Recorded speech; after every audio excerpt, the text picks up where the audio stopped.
Hi guys, what's up na naman tayo? So yan, ito na naman po yung ating channel.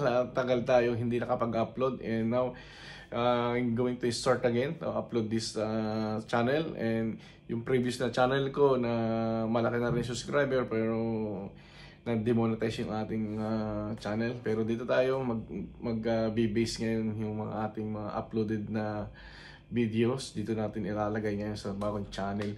So, hindi na ako magpapaligoy-ligoy nga pala. Ako nga pala si Joke Studio. Yan, ginawa ko itong video ito dahil gusto kong i-share ang experience o share ano bang trabaho dito sa Dubai bilang isang security guard and ano ba ang meron sa Pilipinas. Ano ba ang comparison ng security sa Pilipinas at security sa Dubai? Malaking comparison mo talaga kasi pag sinabing Dubai is abroad, di ba? Malaki ang sahod pero somehow tama lang talaga yung mga sahod talaga dito. Nakakaipon ka kasi dito, hindi kagaya sa Pilipinas pagkasahod mo, araw-araw ginagastos mo yung sahod mo. And benefits is very big difference ng mga benepisyo. Okay, una tayo sa benefits nga ng security ng Pilipinas is kinakaltasan ka ng sahod kasi ibabayad sa SSS mo, sa PhilHealth mo, sa pag-ibig mo. Ang daming kinakaltas sa Pilipinas. Hindi lang sa security guard na job, sa lahat ng mga contract ng trabaho. Yan. Kahit naman na direct yung trabaho, yan, yung regular yung trabaho, talaga may mga kinakaltas talaga sa Pilipinas. And dito sa abroad, hindi mo ramdam yung mga kaltas kasi nasa kontrata na yung mga benefits na kailangan mo makuha o ma-receive yan. Dadako tayo sa sahod. Yung sahod po kasi ng contractor is maabot ng ang bayaran lang yata sa kanila sa ngayon is nasa 1,700 dirhams is like 20,000 pesos. And may overtime sila kasi 12 hours and yan pumapalo sila ng mga 25 nasa 25 to 30,000 pesos. Yun yung sinasahod ng normal na security with overtime. And sa in-house naman po is normal. Ayan, sa normal na security is umaabot sila ng 26 to 27,000 po. Yan, 9 hours duty. Yan. And plus sa 26 to tayo, mayroon pa po plus na kung maganda po yung kita ng hotel, ay mabibigyan pa kayo ng service charge na nasa 500 dirhams normally na sa 500 plus like 7,000 pesos. Plus mo yung 27,000 mo is more than 30,000. 35,000 yung kikitain, yung sasahurin mo dito sa pagiging in-house na security. So, yun nga, sa Pilipinas is 12 hours yung duty nila. 12 hours yung mga duty ng security guard doon. And maliit talaga ang sahod na nasa 15 to 20,000 lang yung sinasahod ng normal na security guard. Ano dyan sa mga supermarket, bangko. And yun nga, talagang pagod sila, kanila pa yung bahay, kanila pa yung kuryente, pag-uwi, or kung nasa malayo sila, kukuha sila ng boarding house, magbabayad na rin sila ng boarding house. Ang liit talaga ng nakukuha o sinasahod ng ating kapwa security guard dyan sa Pilipinas. And yun nga, kung hindi ka pumasok, wala kang bayad, kung kasakit ka, hindi ka babayaran. So laki ng difference ng security dito sa Dubai. And yun nga, sa Dubai naman, sa security naman sa Dubai is normally talaga kasi dalawa ang ng security guard dito, isang in-house and isang contractor. Doon tayo sa contractor. Ayan, yung contractor kasi accommodation and benefits and transportation, yan, tsaka sahod yan. And sa benefits guys, merong kung nagkasakit ka, meron kang card, insurance card. na pwede kang pumunta sa ospital para magpagamot ka na libre. Yan. And tsaka yung transportation papunta na sa iyong workplace is meron din talagang transportation na binibigay sa mga staff or mga workers. And pagkain sa accommodation kasi, ang pagkain ng contractor is ikaw pa yung bibili. Yun lang problema doon. Ikaw ang bibili, ikaw magluluto. And kung nakakuha ka naman ng magandang trabaho na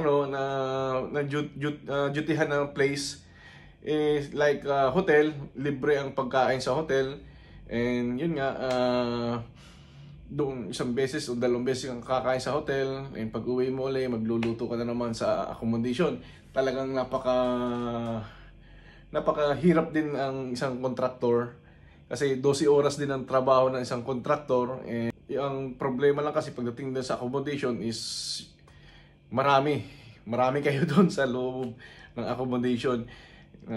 Maswerte na kayo, maswerte na ang isang staff kung 4 kayo sa isang kwarto. And ano na kayo, problema lang kung ang isang kwarto ay nasa 10 kayo, 15. And ang dami, no?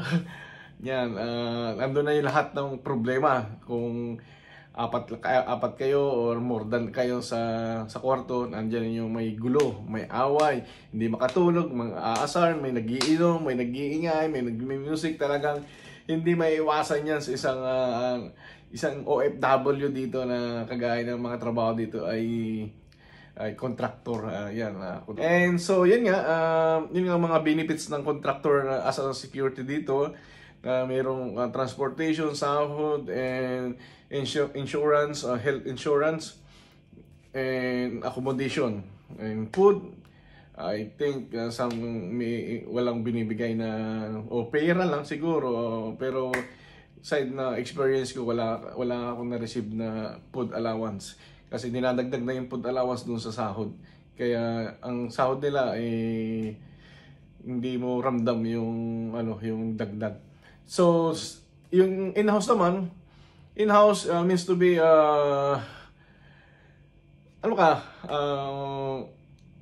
para kang secured ka na sa company kasi direct ka na sa company.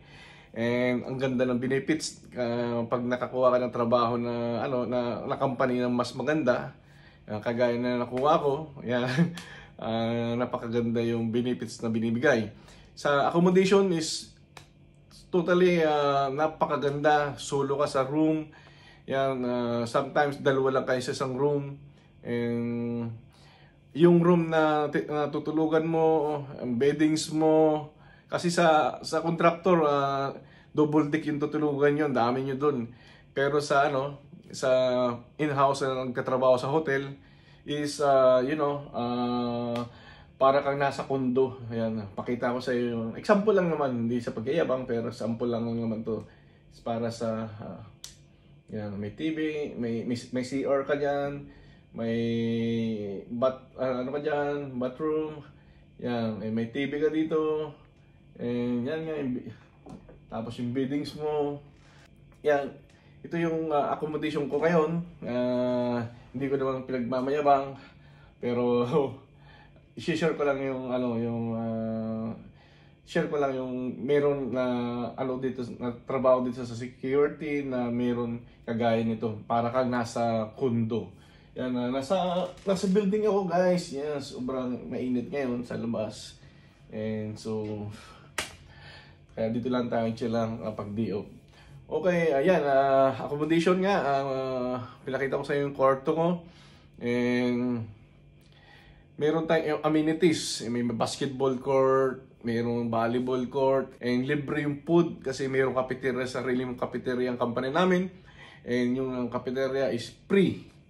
And papasok ka sa trabaho, 8 hours yung duty mo, hindi kagaya ng contractor. Yung contractor, 12 hours, pero bilang isang in-house is 8 hours to 9 hours yung duty, and 6 day offs yung duty mo, 5 to 6 days yung duty mo. Tapos meron ka mga holiday. Sa contractor kasi walang holiday yung binibigay sa kanila. Yun ang masama doon. 8 hours yung duty mo. Minsan 2 days lang yung off mo sa isang buwan. May 4 na day off kasi isang buwan. Swerte mo na yung 4 na day off, pero kaltas sa sahod ang day off. Hindi kagaya ng in-house, mag day off ka, bayad ang day off mo. Hindi kagaya ng contractor na hindi binabayaran ng day off. Dito sa in-house, bayad ang day off mo, 6 days na day off. Meron kang annual leave na annual leave to 2 years. Pag team leader ka, 1 year. And libre ang ticket.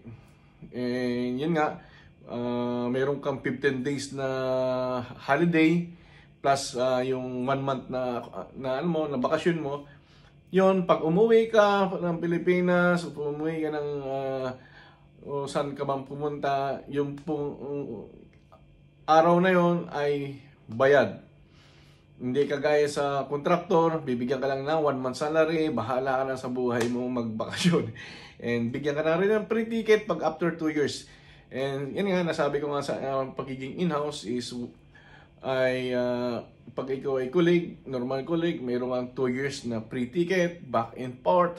And pag team leader ka, to manager is 1 year free ticket, yan, every 1 year. Ang laki ng diferensya, ang laki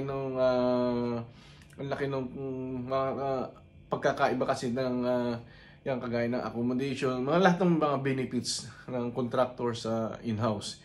Sa in-house kasi marami kang yung pag-iisip mo ay hindi stress. Dan sa contractor talagang may stress ka kasi 12 oras travel mo, 30 minutes, another 30 minutes in travel. Tapos total 14 hours yung ini-stay mo sa labas para sa iyong trabaho, sa iyong schedule ng iyong work ay napaka laki. Kaya yun. So sana mayroon ako nabigay na sa inyo tips o yan sa mga mga idea. Yan, sana nakatulong tong video ito kasi gagawa pa ako ng video hindi lang about sa security, hindi lang about sa mga trabaho dito sa Dubai, kagaya ng housekeeping, stewardess, and DH. Yan, gagawa natin ng video yan. And based in our source, in our experience. Hindi naman ako maggagawa ng video ng kung ano-ano lang. And so, yun nga.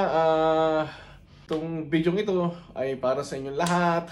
I-share nyo lang para malaman ng ibang ating kababayan dyan. Yan.